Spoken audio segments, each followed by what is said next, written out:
You never want to be even up, because when you're even up, I can start hooking, grabbing, moving around, tripping you. The whole series that John taught us, it's basically depends on where your legs are. Okay, so anytime you're coming in, especially MMA, you want to make sure you have a foot forward, because then you're putting pressure on my leg. It's a lot harder for me to kick you in the face. Yeah. All right, or it's harder for me to get both your ankles. So a lot of times what they'll do is what's called de la Riva guard. So I'm going to wrap this leg around the inside of your thigh here, and I'm going to grab a wrist. Especially no gi, it's very important that I grab a wrist because I need to keep control. And it's not going to be nearly as strong as when I have a gi, then I can really get a lot of leverage. But right now, I'm just trying to control you long enough for me to move.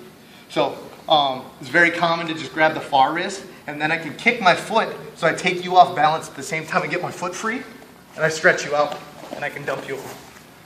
And then I've got my pass right away, coming around to side control. So that's a very, very simple de la Riva option. Passing from the front. So I'm stretching you out, and see how you're automatically grabbing that ankle? Yeah. Okay, so I can't let you have that. I can't let you get control of that ankle. So I've got to be trying to get that foot free. And I can go to almost like a spider hook here for a second. Again, I just can't stay here because you're going to be attacking. And I don't have all that good of control. Yeah. Okay? So I'm stretching that out.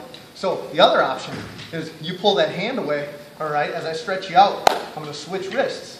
And I'm going to tuck my foot behind your leg. Boom. Now I'm going to move my butt as I extend my other leg to scoot around you. Okay? Come back up. All right. And again, I don't need you there, but what I want to be is more extended here. So I can extend my foot and fall to that hip first. All right? Tuck behind your leg. Scoot my butt around so I'm behind you. Grab the hips. Pulling on top.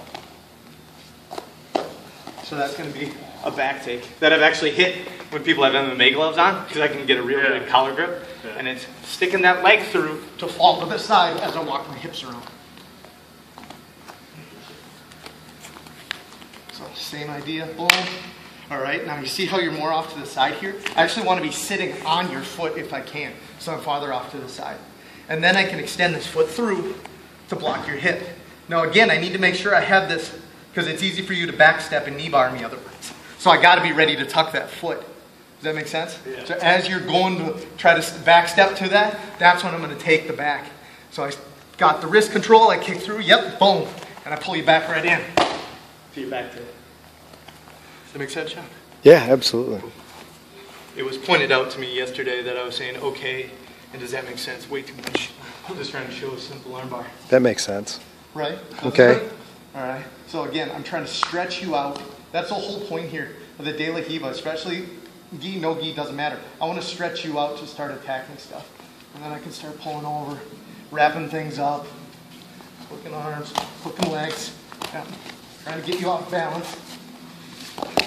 And using those butterfly hooks to take your back. Make sense? Cool. Thanks, guys. We'll be rolling. You can stop it now. De la Riva. So, yep, when you're in your de la Riva, good to go? Yep. Cool.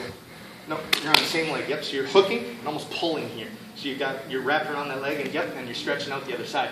Now we were just talking about de la Riva and how you can kind of take the back. If they start stepping through for a knee bar, yep, so you're going to tuck that in behind.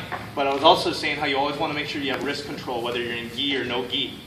Because if I don't, I'm going to pull and wrap and footlock right there. So if you ever hear about a rolling footlock, this is the easiest place to hit it from.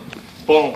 Cobrinha hit a nasty footlock when somebody went went de la Riva on him. He just dropped back and just, I swear to God, it looked like he tore it. Yeah, he kneeled right into it, so he couldn't twist out of it. But for the rolling footlock, I'm going to pick it, and I'm wrapping over the top. I'm basically doing a shoulder roll over that hip. And now I've got the legs trapped as I break the foot with my Kimura lock. I'm right out on the pinky toe. All right, sucking my elbows in, and I'm trying to touch his big toe to the outside of the same hip. I'm not just trying to crank and turn here. I'm also curling it into his butthole. All right, so that way, poetic word, to put some extra pressure on the knee joint as well as the foot joint. Thanks, guys. We'll be rolling.